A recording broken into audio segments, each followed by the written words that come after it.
bigyan ng solusyon. Tinood na shoutout pa, may signal man o mahina. Wala Martes hanggang Biyernes, wala tong miss.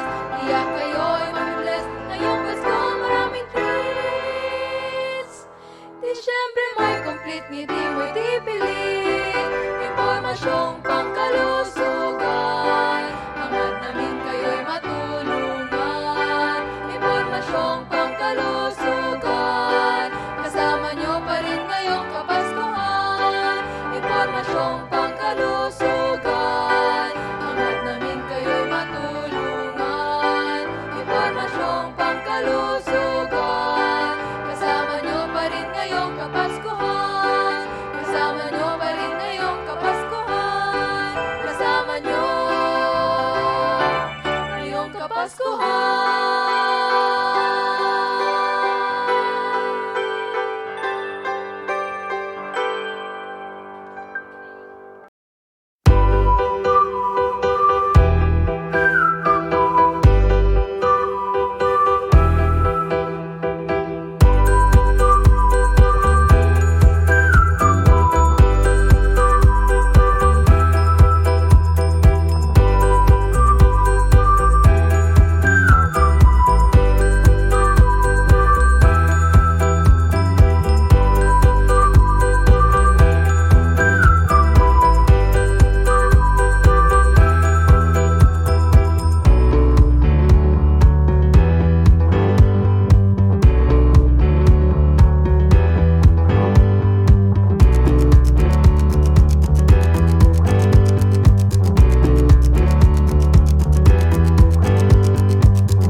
Alright, magandang umaga po muli sa inyong lahat.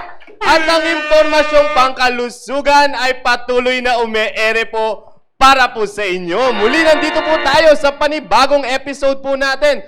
Tulad nga na naipangako ko po sa inyo kahapon, ngayon po ay ang episode ng COVID awareness po muli, no? At napakaganda po ng ating tatalakayin for this day. Kaya let's all be excited and keep sharing this link sa mga kamag-anakan, kaibigan po ninyo na nangangailangan ng ganitong klaseng programa upang masagot ang inyong mga agam-agam patungkol dyan sa lumalaganap na virus po niyan. Meron po tayong dalubasan, doktora po na magsasalita po sa atin mamaya-maya lamang. Kaya muli ay i-ready nyo na ang inyong mga tanong upang masagot po live dito sa Impormasyong Pangkalusugan. Hindi ko na po papatagalin pa at i-welcome ko na po ang aking mga nagagandahang mga co-hosts for this day. Walang iba kundi si Doc Julie Castro at si Ma'am Baby Bagyon. Good morning po, Ma'am. Good morning. Yes, good morning po. Sa ating apat, sa ating lahat, at lahat ng mga viewers, good morning po. At syempre, binabati ko ang mga taga-North, South, East, West, corners ng ating simbahan. Ang mga nagwagwapuhang area leaders. At syempre, ang pinakagwapo, ang aking leader sa South Family, Chris Niesa. Antindi talaga. Kung sino aangal, Aha. Puntahan lang po ako. Anyway, syempre ang mga kakosa ko dyan, hello kayo dyan. Pinangungunahan ni Ma'am Belinda Quiñones. Hello.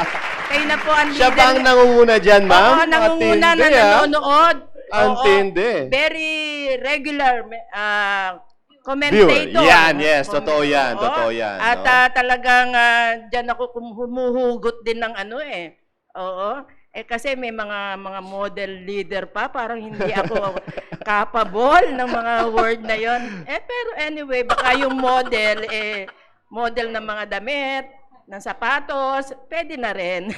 Kahit pa paano, naging model leader. Oo.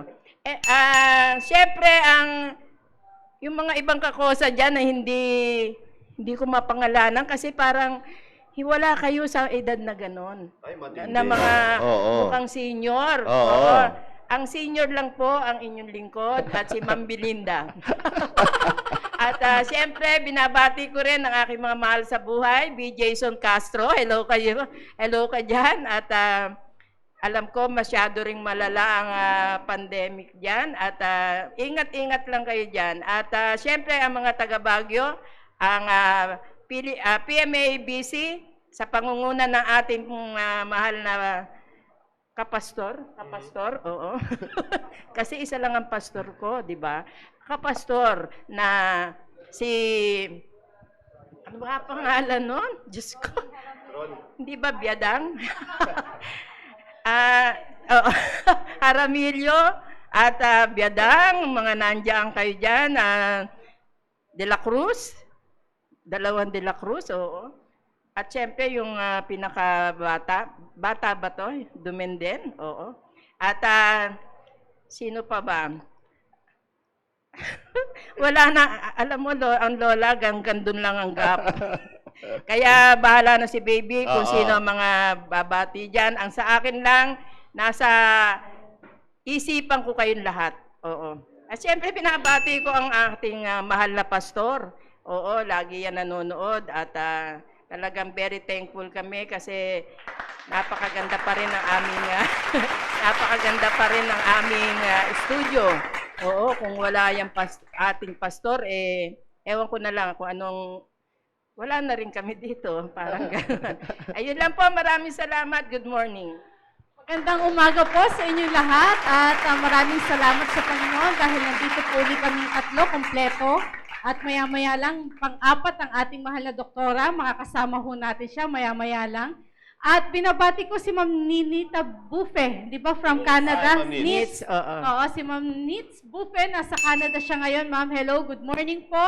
At naway kayo rin po ay nasa maayos na kalagayan. At ganun din si Ma'am Sheila Tiru. Nanonood siya, nakita ko Amen. pumate. Hello, IPN staff daw po. Hello, Ma'am. At masaya kami na nakita ka namin ngayon dito sa aming isa sa mga viewers natin. At binabati ko ang ating, syempre, lahat ng mga kapatiran natin worldwide na. Para isang batian na lang. Ayan. Fernandez family. Fernandez family. Sigurado yan. Umaga si Ma'am Flor Solomon. Yan, isa rin yan sa ating palagiang manunood ng ating Yung kabady niya. kabady, si Ma'am Rodora Fruen. Nanunood din sila, lagi sila. Kung hindi man sila makanood ng live, lagi po silang nagre-replay. Kaya magandang araw po sa inyong lahat dyan. At wala naman tayong nagsi-celebrate ng birthday ngayon so far. Si Ponching po yata nag-celebrate. Sir Ponching, Yan. happy birthday, Sir Ponching. Masaya kami, nakapiling ka namin ngayong Nabuhay siya araw muli na ito. birthday Oo, niya talaga. Birthday niya kasi. Pinanganak na muna. Oo, pinanganak na. Resurrected na. Ayan, so yan lamang po muna kasi alam ko maganda ngayon ang pag-uusapan natin, kasama natin ang ating doktora maya-maya lamang. So yan Ano lamang po ba muna. sa Tagalog ang awareness? Ito, awareness ka. Awareness Tagalogin na mo? lang kasi. Ah? Awareness na lang. Oo. May kamalayan. Oo. Kamalayan. Matinding kamalayan. Oo. Kasi talagang dapat aware na aware di ba? Opo. Kaya muli ay tayo ay matuto dito sa impormasyong Oo. pangkalusugan. Tulad nga na nasabi namin last time, lahat po ng makukuha niyo pong impormasyon dito ay talagang walang bias. Kaya dapat po ay dito po kayo manood ng mga gusto niyong malaman patungkol dyan sa virus na humakalat man po ngayon, Oo, di ba? ngayon, alert level 3 na raw, no? Sa lahat na yata, Oo ma'am. nga Hindi ko lahat sa lahat na matindi. Kaya pabago-bago man ang panahon, pero tayo pa rin ay maging handa sa lahat ng bagay po na yan. No? Kaya papaalalahanan muli namin kayo patungkol dyan sa mga safety protocols natin sa ating COVID, panlaban sa COVID. Kaya muli ay tayo ay matuto dito sa impormasyong pangkalusugan. Alright, so hindi na natin patagalin pa, Oo, no? At sige. alam ko naman po ay excited na po kayo matuto dyan muli sa ating mga malalaman patungkol dito sa ating tatalakayin for this day. Kaya i-welcome na po natin ang ating tagapagsalita for this day. Walang iba kundi si Doc Eugene Mendoza. Alright. Good morning po, ma'am. Good morning and welcome back sa ating studio. Magandang umaga po muli. Palagi kong sinasabi po ito, ako'y palaging at hindi matatapos ang pasasalamat sa Panginoon Amen. sa kalakasan, kalusugan na ipinagkakaloob niya sa akin sa araw-araw. At yung sinabi ni Sir Conrad kanina na dalubhasa, hindi naman po dalubhasa, nagpupumilit lamang po. Pero kailangan po naming aralin ang kahit na anong bagong sakit na lumalabas, ay kailangan nating aralin kung paano po yung pathophysiology of the disease ay inaaral po namin para kung ang pasyente namin ay nakaranas ng ganitong karamdaman, ay dapat aware po ang bawat isa. So, it is included in our frequent or regular webinars na dapat binibigyan din kami ng awareness how this disease process is going through. Kung ano yung mga komplikasyon, hindi lamang po yung mga treatment, yung mga komplikasyon, long-term complications, ay dapat din po namin malaman ito. Kaya, sabi ko nga, hindi naman po nagpapakadalubhasa. Kasi obstetrician, gynecologist po ako. So, kung ano yung dapat po namin malaman, yun dapat po namin aaralin. At we just want to share kung ano yung napag-aralan po namin. Kaya ngayong umaga, special thanks to the maker of my slides, si Sir Con. Kung ano yung mga nilagay niya doon, bahala na siya. Bahala na. Ano pa, ma'am, yan? Oh my God na naman. Oh my God. Hindi, anyway, So kung kabahagi si Con dyan, may ano yan, ano naman? may load. Di man dapat sumagot siya sa mga tanong Oo. may load Ako siya. nasagot Hindi, may mamaya. special mention yung mga Oo. nagbibigay ng tulong. Tulong, oo. Tulad nga ng sinabi ni Doc Eugene kanina, di ba?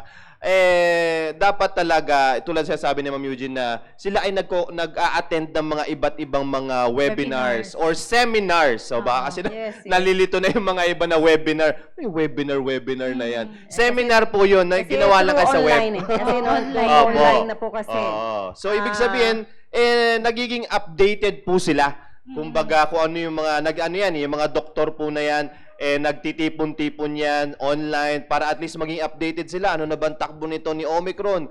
Siyempre, gusto dapat maging updated din si Doc Eugene. Hindi porket siya ay isang OB gynecologist lamang po. Hindi dapat updated pa rin siya. Kasi siyempre may na-handle po siyang mga pasyente patungkol po dyan. Kaya, they must be updated. Seriously, ay hindi ako techie sa technology na yan. Pero kailangan kong matuto dahil kailangan kong mapag-aralan kung paano ako maki-join. Kasi kailangan po namin ito. In fact, periodic yan. Quarterly, meron din po kaming monthly. Sa aming specialty, yung quarterly, ay makakausap namin hindi lamang po mga immunologists, pulmonologists, infectious disease specialists, at saka yung mga virologists. Kaya sila po ay nagbibigay ng mga latest update. Depende na kung ano yung pwede nating tanggapin. Kasi sa atin, ang pinag-iba natin mga Kristiyano ay meron tayong Diyos. Nag-iisang manggagamot, the only great physician we can depend on. Kahit na gaano kagaling ang isang doktor, kahit ba kadalubhasa kung wala Yun. sa kanyang Panginoon. Wala din. Wala din. So, yun ang bentahin natin. May Diyos na nagbibigay sa atin ng wisdom at yun ang pinasasalamatan ko dahil yun ang palagi kong hinihiling. Huwag niya akong hayaan na magkamali, mag-manage sa aking pasyente. Kung ako man ay nalilito na at push against the wall na siya na ang bahala sa akin. And I have proven Him for more than 30 years now. Hindi pa niya ako inilagay sa alanganan. Thanks be to God. Maraming salamat. Amen, amen. At muli, maraming salamat sa inyong time, Ma'am Eugene. Tulad nga ng napag-uusapan namin kahapon ni Doc Eugene, ano kaya magandang i-discuss talaga? Pero ang gusto kasi ni Doc Eugene is yung maabot yung pangangailangan ninyo patungkol dito sa mga nangyayari, sa napapanahon na nangyayari. Yan kasi ang dapat maimulat ang inyong mga mata. Kaya nga, napag-usapan namin ni Doc Eugene na ibalik yung COVID awareness and also kung ano yung mga dapat ninyong gawin pag kayo ay may mga lagnat. At ano yung mga pinagkaiba niyan? No? Yung common flu, COVID, marami nang lumalabas ngayon. Kaya yan po ang i-discuss po ni Doc Eugene ngayong araw po na ito. Kaya muli ay i-ready nyo na ang inyong mga papel at ballpen para at least makapag-jot down kayo ng mga notes dyan. Alright? So sige po, ibibigay ko na kay Doc Eugene ang discussion for this day.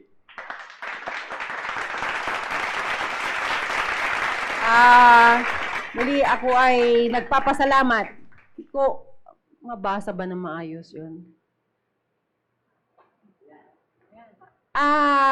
Itong nakalagay po dito, siguro,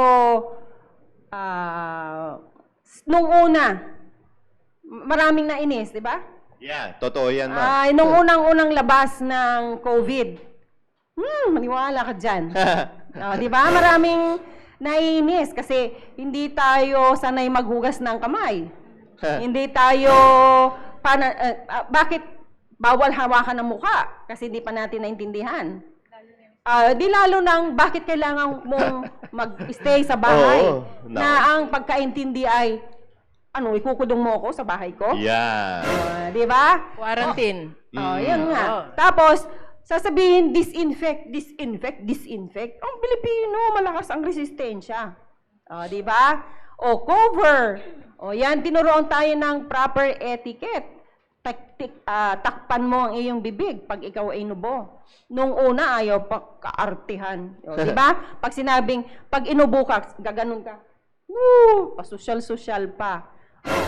Yung 6 feet na distansya, ang di pa natin naintindihan nung una, bakit kailangan ng 6 feet? Yeah. Pero hindi ko na isa-isahin ito sa paulit-ulit po na marami na pong impormasyon na ibinigay po dito sa IP.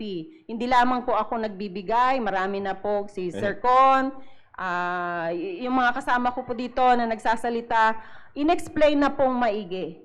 Ang nakakatuwa lang po, nung tayo'y sumunod, this has been proven. Yun. Kahit na yung upsurge, yung very fatal or lethal Delta variant, napatunayan natin na bumaba ang kaso. Totoo yan. Diba? Na even less than 300 ang active cases. Nung tayo ay sumunod po dito, napakasimple, disiplina lang po ang kailangan. So,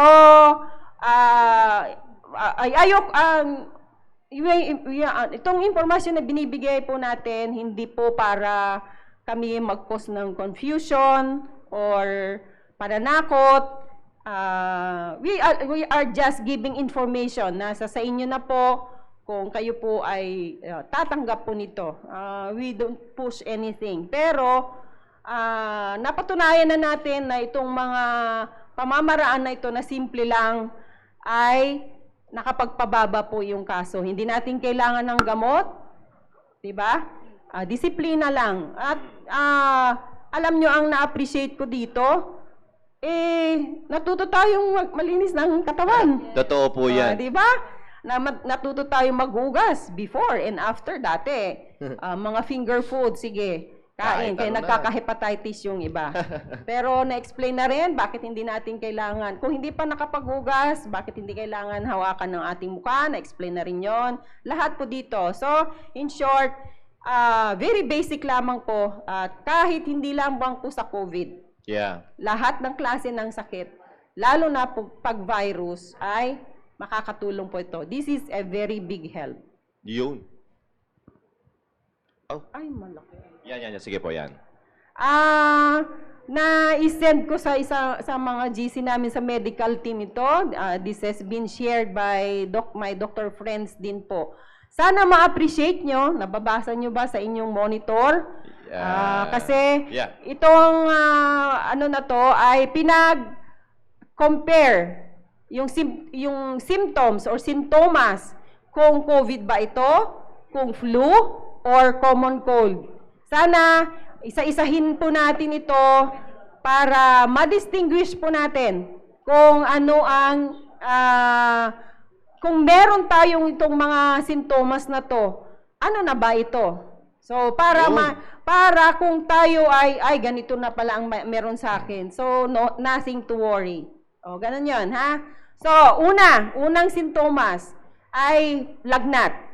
Kung sa COVID, sabi niya ay common. So, pag sinabi mong common, at very common, at less common, itong very common, pagka ikaw ay may trangkaso, talaga lalagnatin ka. Mm-hmm. Pero yung COVID, pwedeng wala.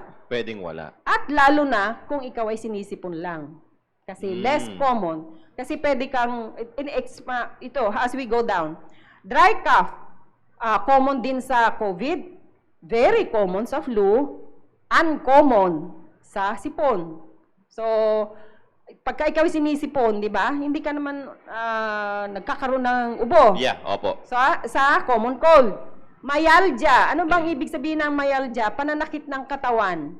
Sa COVID, meron. At very common sa trangkaso, di ba?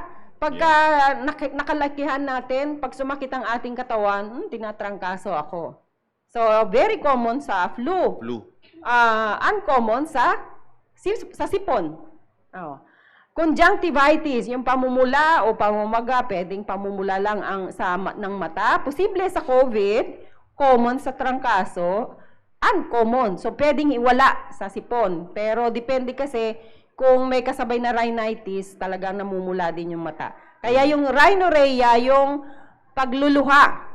Oh, yan, ito yung sinasabi natin ng medical glossary. Dapat meron tayong inilagay dyan. What is myalgia, conjunctivitis, rhinorrhea? Pagluluha. Common din sa COVID, very common sa trangkaso, very prominent sa sipon, di ba? Kasabay na yung runny nose, pupunasan mo rin yung mata mo, di ba? Kasi naluluha ka. Anosmia, yung pagkawala ng pang-amoy. Present sa COVID, siyempre wala sa flu at saka sa sipon. Kasi nung una, ito yung talagang very prominent na sintomas ng COVID. Sore throat, pananakit ng lalamunan, present sa COVID, uncommon sa trangkaso, present sa cold. Kasi andyan, linulunok mo nga yung sipon mo. Oh, naiirita din yung yung lalamunan mo. Shortness of breath, yung hinahabol mo yung hininga. It may be present sa COVID kasi inaatake na nga dati, di ba? Inaatake yung lungs natin. Uncommon sa trangkaso at lalong wala sa sipon, di ba? Kaya nga nung una, pag sinabi na ng pasyente na ako'y nawala ng pang-amoy at nahirapan akong huminga, di naman niya sasabihin na nilagnat ako. Pero yan yung mga prominent noong una. So, GI symptoms, meron sa COVID, pwede rin sa trangkaso kasi pumupunta sila sa GIT, yung virus na yon. So, it can cause GIT symptoms. Headache, hindi pwedeng wala sa COVID. Pero ngayon sa Omicron ay prominent siya. Yeah. So, yung flu, very common, masakit ang ulo mo pagka tinatrangkaso ka. Pero pag sinisipon ka, lalo na pag nag-runny nose, nawawala na yung sakit ng ulo mo. So, uncommon siya. Chills. Siyempre, hindi prominent na sintomas ng COVID ang panglalamig o ano ba sa Tagalog yung chills? Giniginaw o nanginginig. Very common sa flu, uncommon sa cold. Other symptoms, makikita nyo, madidistinguish nyo po. So, kung titignan nyo po dito, kung ito po, sana seryosohin natin ito. I-distinguish natin, ano ba ang meron ako, trangkaso, sipon, o COVID. Pero, ang masasabi ko, pwedeng kang meron ng flu, meron ka rin COVID. So, mamaya pag-uusapan natin yan. So, kaya ko binabaybay ito kasi kung ikaw ay may sipon lang, ordinary flu, ay cold. Yet, you have to isolate. Kasi kung ikaw ay breastfeeding mother, may precaution ka na. Pwede ka pa rin magpadede, pero maghugas ka ng kamay, hugasan mo yung mukha, at huwag mong hahawakan yung bibig ng iyong baby. Linisin mo yung dibdib, pwede kang magpadede. So, yun ang ibig kong sabihin. Kung flu, ganun pa rin, at lalo na kung COVID. Kasi yung Omicron ay highly transmissible. Yun ang characteristic ng variant na yon. So, we cannot do away with it. Kaya dapat i-distinguish natin kung ano ang mga sintomas na meron tayo. Lalo kung may common cold ka, di lalo hindi ka dapat magpanik. Sipon lang yan, nagpanik ka na. Trangkaso, nagpanik ka na. Ngayon, sa COVID, lalong hindi mo kailangan magpanik kasi pag nagpanik ka, lalo kang magkakasakit. Di ba? So, ang ating ini-emphasize lang dito, huwag magpanik. We should be prudent. Kailangan nating alamin ano ang dapat nating gawin. Bakit ba? Palaging pinipreach ni Pastor, may Diyos tayo. Bakit kailangan mong maging anxious, nawawalan sa sarili, or kung sino-sinong tinawagan mo, ay, ako may sakit, baka may COVID ako, ganito, ganyan. Sabi nga, nauuna yung paracetamol, yung biogesic, bago ka manalangin. Bakit ganon? Diba? Dapat, sino ba yung ating binanggit natin kanina? Sino yung manggagamot natin? Ba't inuna mo si Mercury? Di ba? So, palagi natutunan ko rin yan kay Sir Mike. Bakit nga ba unahin natin yung Mercury? May Diyos nga tayo. So, kahit may COVID ka, dapat hindi ka magpanik. Dapat alam mo ang dapat mong gawin. So, meron tong mga kasunod. Home remedies if you have fever. Kung ikaw ay may lagnat, kung aaralin mo yung yung slide kanina, kung ikaw ay may lagnat, ano ang nasa isip mo? Di ba? Kaya natin to naisip, ma'am, itong home remedies na ito na kung sakasakaling sila yung magnat. Kasi nga, di ba, nauubusan ng paracetamol, nauubusan ng biogesic. Akala kasi nila, yun lang yung solusyon doon sa lagnat. Kaya ngayon, bibigyan po namin kayo ng mga tips para pwede nyo rin pong pababain ang lagnat po ninyo, hindi lamang po sa pamamagitan ng paracetamol. No? Huwag kayong masyado mag-stick doon sa paracetamol. Marami pong kapamaraanan para pababain po yung lagnat po na yan. Sige po. Bago ko ituloy ito, pag ikaw ay may lagnat, hindi pa rin maalis yung mga myths ng mga, lalo na yung mga senior citizens natin na baka mahirap mong baguhin. Pag ikaw ay may lagnat, magsuot ka ng yung mahahaba para uminit yung katawan mo, huwag kang lumabas, huwag kang maligo na mali pong katuruan po yon. Kasi kailangan mong bababain yung temperatura ng iyong katawan, so kailangan mong magsuot. Yan, wear light, airy clothes. Huwag kang mag-jacket. Di lalong nakulob yung init ng iyong katawan.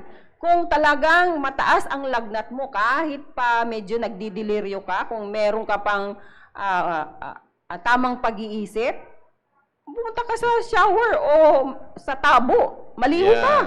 Kasi mas mabilis na pampababa ng lagnat. Kaya yung sponge your body sa mga bata, paliguan nyo. Hindi Yeah. bawal po paliguan ng bata kahit ilang beses sa maghapon.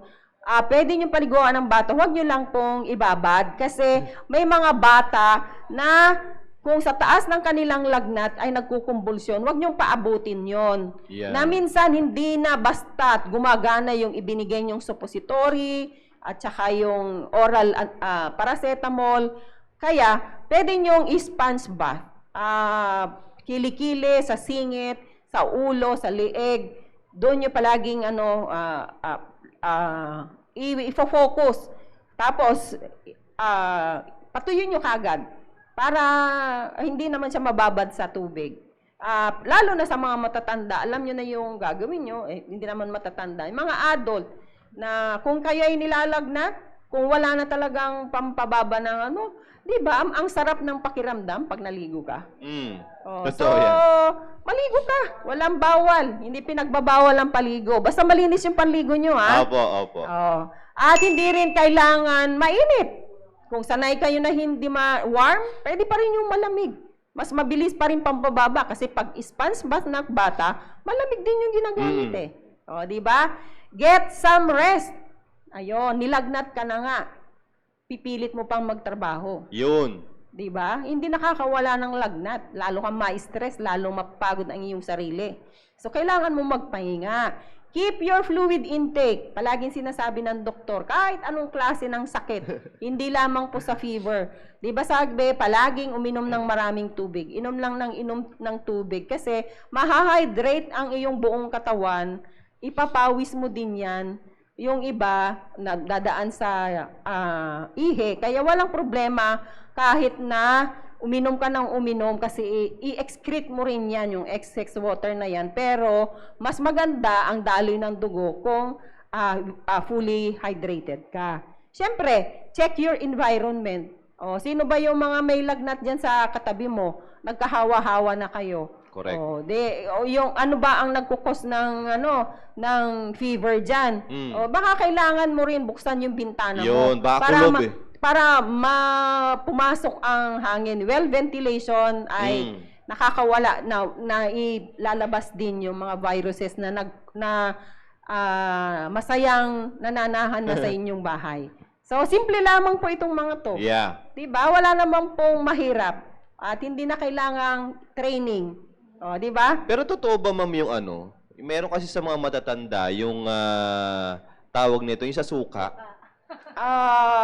Atin sana yan Hindi kasi meron kasi talaga, may alam niyo yung ginagawa suka, talaga yun. alam niyo yung suka, ito totoo sa ospital, pero merong isang brand, hindi ko naman pinopromote, wala naman ang binibigay sa akin.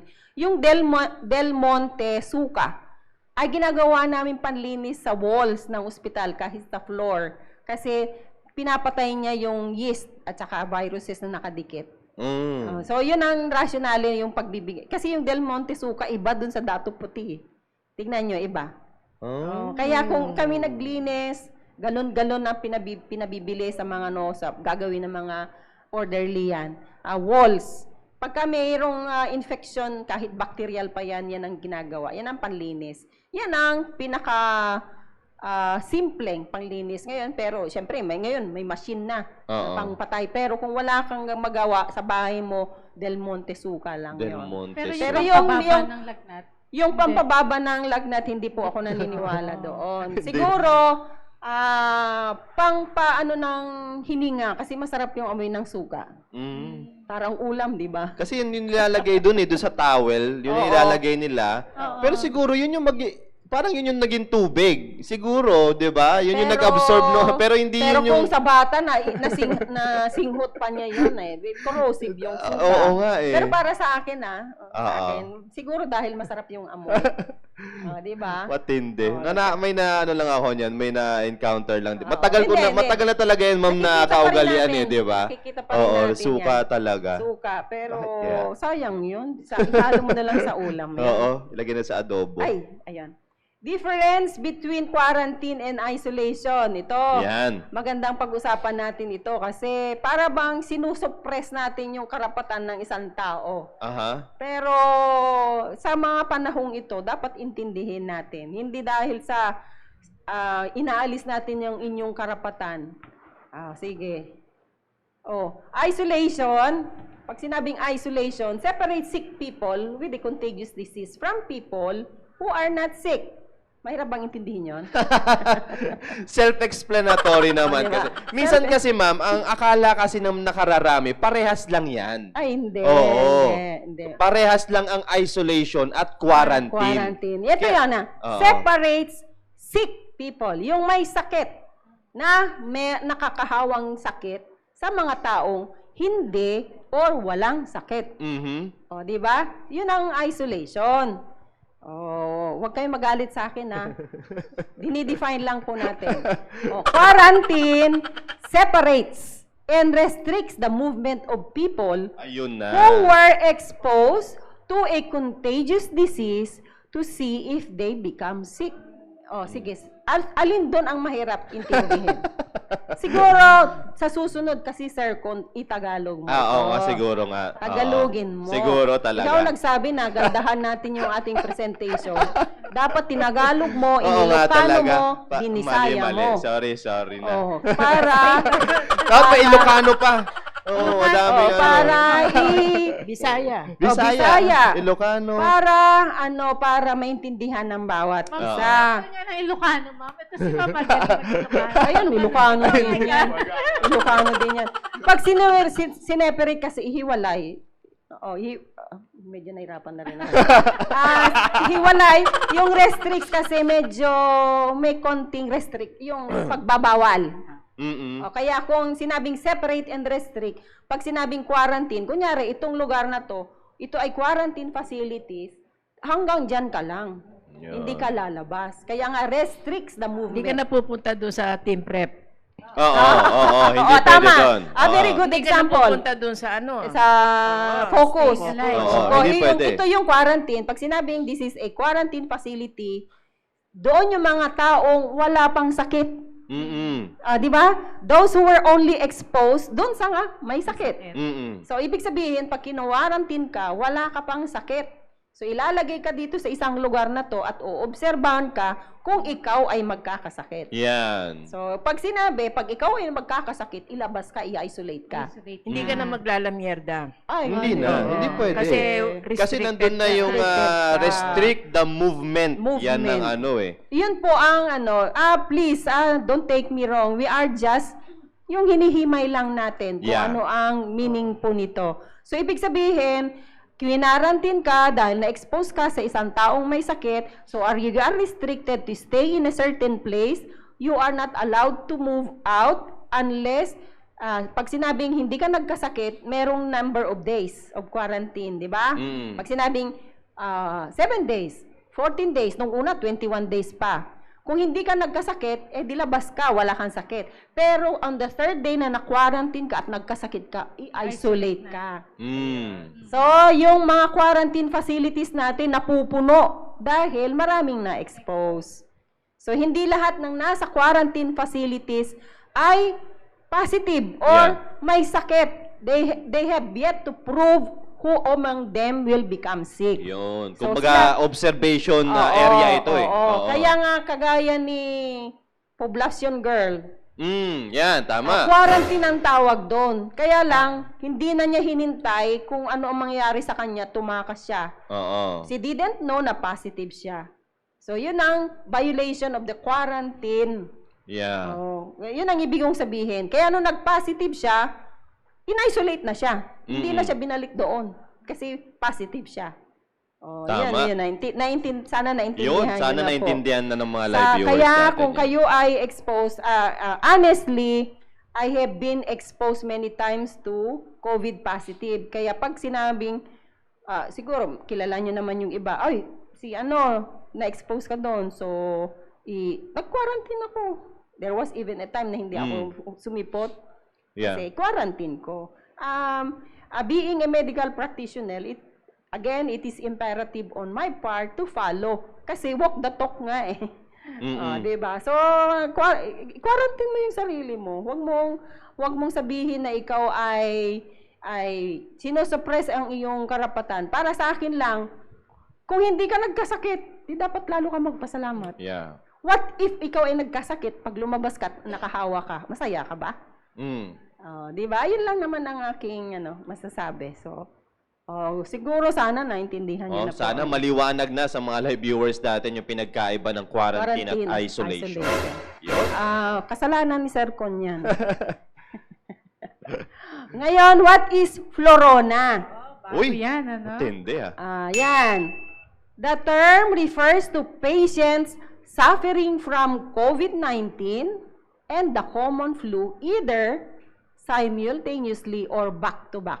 Uy, So, ibig sabihin, pwedeng magkaroon ka. pwede Dalawa. pwede kang magkaroon ng COVID at common flu at the same time or nagkasalisihan ba sila? So, yeah, flu at corona. So, Florona. Matindi. So, itong sinasabi namin ay proven na. Marami ng mga journals na nagsasabi, bago pa nag-Omicron ay nangyayari na po sa ibang bansa ito. Florona is not a distinct disease or even a combination of two diseases, but simply the word used when a patient contracts both viruses at the same time. Kasi yung virus na nagkukos ng COVID is different from the virus causing the flu. Yun. So, kinoin lang nila yung flu at saka corona. So, kung ikaw ay nagkaroon, okay lang kung si Omicron at saka flu. Eh, paano kung si Delta at saka si flu? Kaya hindi nga pwede, ma'am, na si flu vaccine ay panglaban kay Corona. Corona. Kasi magkaiba eh. Magkaibang virus po ang pumapasok kay flu at ibang-iba rin kay Corona. Oo. At bago ko makalimutan, in fact, meron din Deltacron. Nag-combine si Delta at saka si Omicron. Matindi, no? So, yun, no, kung ikaw ay hindi naman mapalat. Kung ikaw ay nagkaroon ng Delta at Omicron at the same time, ay talagang mahuhospital ka. Kasi yung si Delta ay very lethal or fatal. Kung hindi naman fatal, ay it will give you severe symptoms. Kaya ganun siya kabagsik. I'm not scaring anyone. 95% of the Philippine, yung active cases, 95% are caused by Omicron, pero there is still remaining 5% which is the Delta. So, yun ang dapat pag-ingatan natin. What if Delta ang napunta sa iyo? Omicron to, Delta pala. What is Florona happening now? Health experts say the arrival of Florona cases may be attributed to the massive surge in Omicron cases, as the variant currently accounts 95% of the country's COVID infection. Sinabi ko na po. Talagang hindi, kumbaga, even November, early November last year, yung mga malalaking bansa, meron na silang Omicron. Ito sa atin, medyo tumaas during the holidays, lalo nung New Year. Pero, ang US, 500,000 every day ang kaso po nila. Can you imagine? 500,000. Sa Poland, maliit lang na bansa, 800 to 1,000 people are dying every day. Dahil kay Omicron, hindi kay Delta. What are the symptoms? The common flu and COVID-19 have always had similar symptoms. Diba? Sinabi natin kanina, ganun na nga si Omicron. Kumbaga, siya ay deceiving. Dahil noong una, ang magdidistinguish ang COVID pag nawalan ng panlasa, pang-amoy, nahirapang huminga. Pero si Omicron kasi, ginagaya na niya rin si flu. Including cough, runny nose, sore throat, fever, headache, and fatigue. People may have varying levels of illness from either COVID-19 or influenza, ranging from symptoms at all to severe and fatal reactions according to WHO. Yung si Omicron, ginaya na niya, kahit na mild symptoms ang ibinibigay niya, pero highly transmissible. Kung wala ka hindi ka nga nakamask, minutes lang mahawa ka. Pagka nakamask ka, pwedeng in an hour hindi ka mahawa. Pero still nakakahawa siya na kahit na hindi severe, ay kung ikaw ay magkasakit, gugustuhin mo bang magkasakit? Pero yun nga yung maganda mapagdiinan natin, Doc Eugene, no, sa mga live viewers din natin na yung sinasabi mo kanina doon sa Poland, 1,000 to 800 to 1,000 ang namamatay dahil sa Omicron. Pero sinasabi nga natin, dito sa atin, simpleng lagnat, ubo, sipon. Pero bakit doon sa Poland, ang laki ng impact, di ba? Parang namamatay yung tao. Ito lang ang masasabi ko. Dahil ako ay Pilipino. Nagpapasalamat pa rin ako sa Panginoon. Napakapalad natin. Alam niyo kung bakit? Tayo exposed sa lahat ng klase ng hirap totoo yung yan. Poland, yung Amerikano na hindi na expose sa ganyong mga kumbaga yung immune system siguro natin. Totoo yan. Ay mas mataas kaysa yung mga Amerikano, mga Caucasians na na-expose lang sila sa simpleng sipon, ay it will bring them down. Kailangan na nilang mag-seek ng consultation or if not hospitalization. Kaya can you imagine kahit nag-upsurge ang Delta na sinasabing very fatal, we cannot compare kung ilang deaths ang nawala sa India, sa US, sa Europe, even in Australia. Australia naka-lockdown ngayon. Pero ang Pilipinas, 'di ba? Kahit na marami among the 5 million deaths in the world, more than 5 million deaths in the world, meron tayong 52,000 na namatay. Kumbaga, hindi ko naman ikinatutuwa na nawalan tayo ng 52,000, pero yun ang nakikita kong blessing doon. Kung yung immune system natin ay mas malakas kaysa yung immune system ng iba. Kaya kahit anong klaseng, it shows. I can bet na yung actual active cases ng Omicron cases, I can say na yung mga Omicron cases, active cases, not tested, maybe even more than the actual active cases. Totoo yan. Kaya ngayon, I really thank God. Kahit na-overwhelm ang hospital, maraming nasa outpatient, pero wala tayong naririnig na namatay dahil sa Omicron. Totoo yan. So, dapat nating pagpasalamatan yon.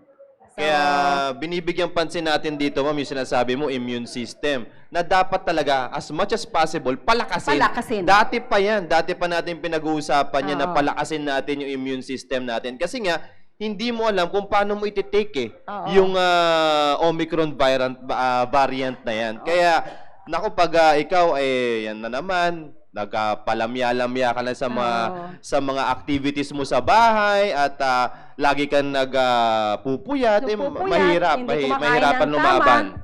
Mahirapan lumaban ng katawan. Yes, kaya nga, ang itong COVID ay di natin masabi.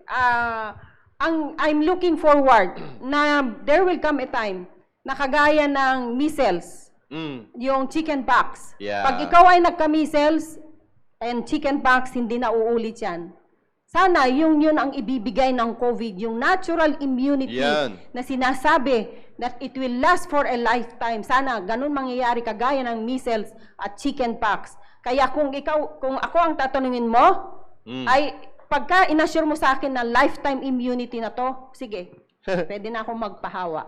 Dahil meron akong lifetime immunity. Pero, nobody, so far, wala pa rin silang full assurance na natural immunity is a lifetime. But although, ang natural immunity, sabi, ng yung limited readings ko po, vaccine immunity versus natural immunity, mas mabilis daw mag-wane yung vaccine immunity. yung natural immunity ay magwe-wear off daw in 10 months. We have yet to prove it. Nababasa ko lang po yun. Wala akong nininegate at wala rin akong ano. I am not anti-vax. I am pro-vax. I cannot do otherwise. Kasi ako ay doktor. Para bang lisensya. Gusto mo mag-drive, kailangan kang may lisensya. Gusto kong mag-treat ng pasyente, kailangan kong magpabakuna. So, yun lang po ang para sa akin. Hindi ko sinasabi, ang bakuna ay magkakaroon ng adverse effects later. I can say we were forced to dahil kailangan naming maggamot. Kasi hindi naman pwede na naggagamot kami na baka pwede kami makahawa ng aming pasyente. Marami pa dito pero pinatitigil na tayo.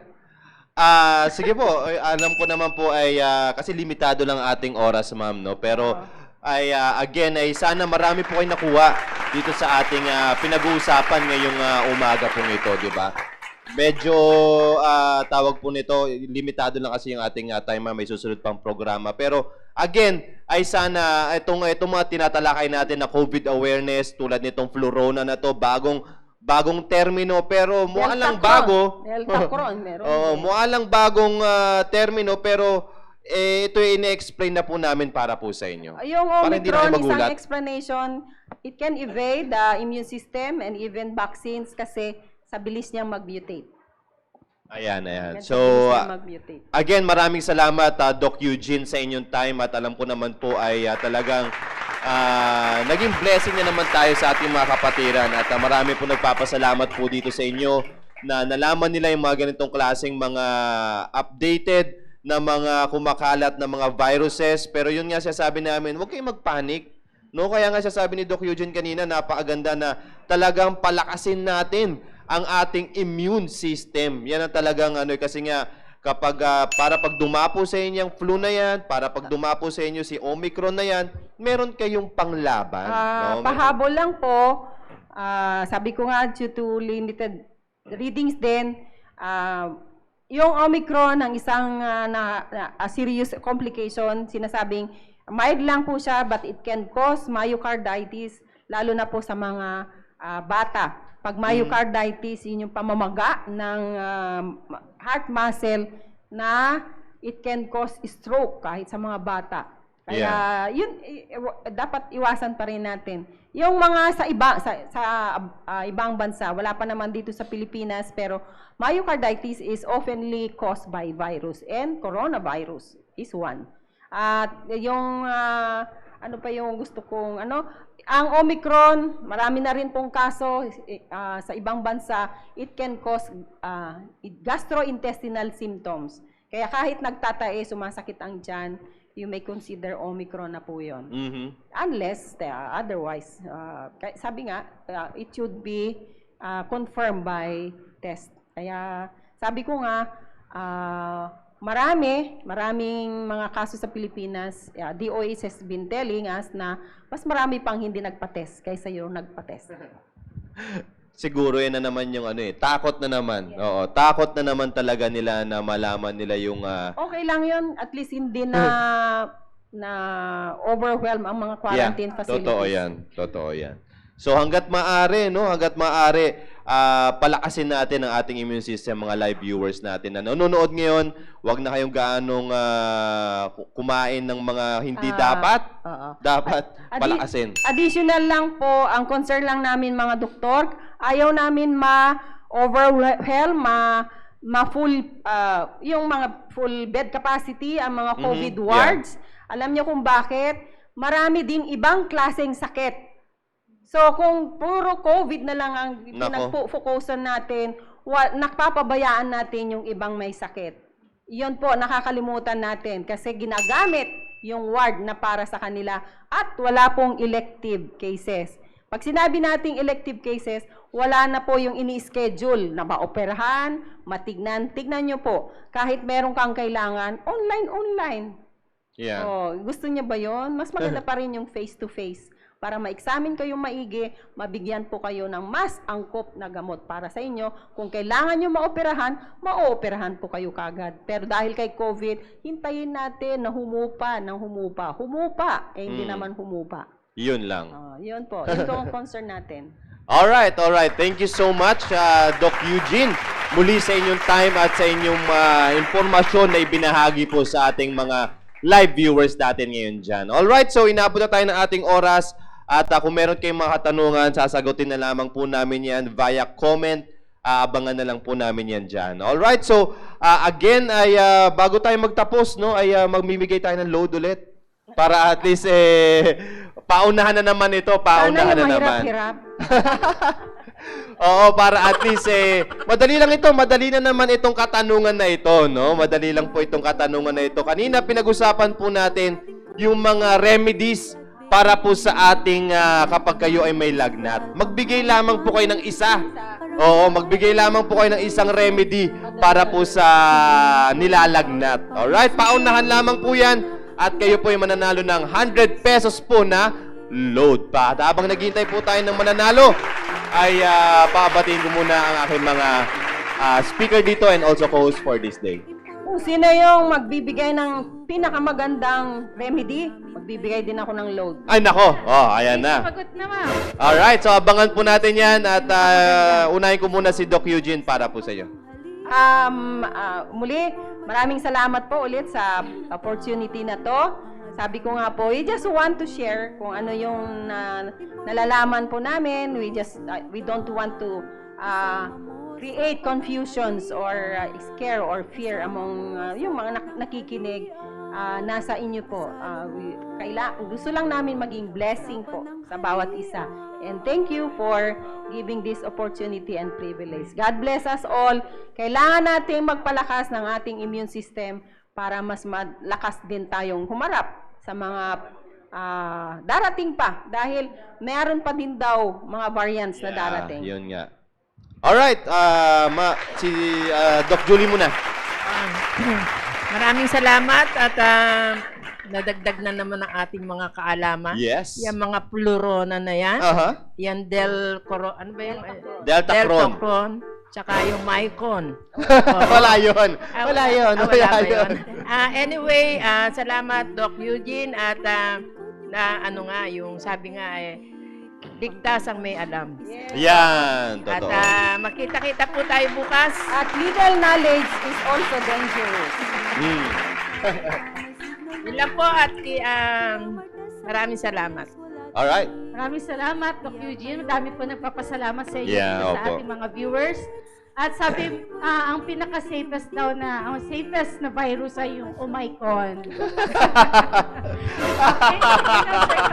announce mo na kung Pati sino dito. nanalo. Alright, ang nanalo po para po sa ating load ay walang iba kundi si Ma'am Belia Quiñones. Yan. Alright. So, ang sagot niya po ay sponge bath. Pero may sumagot din po dito. Sabi po, naghahanap si Doc Eugene ng magandang sagot eh. Ang sabi po ni Ma'am Dang ay pray. Nako. Diba? Napaimen si napaimen si Doc Eugene. Kasi ina-emphasize natin talaga, diba? Ma'am Dang.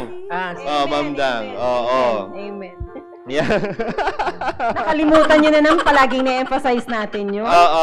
Panalangin. So, Ma'am Dang, nanalo rin po kayo ng 100 pesos na load at Ma'am Belia Quiñones, nanalo po kayo ng 100 pesos po na load. Alright, congratulations po muli sa mga nanalo and I really hope na kayo po ay nag-enjoy dito sa programang Impormasyong Pangkalusugan. Kaya mamaya susunod po ang ating The Baptist Lunch. More on doctrines po ang ating pag-uusapan. Kaya manood po tayo mamaya-maya lamang po. Kaya, wag po kayong aalis dyan. Susunod na po ang The Baptist Lunch. Again, have a great day and have a blessed day to you all.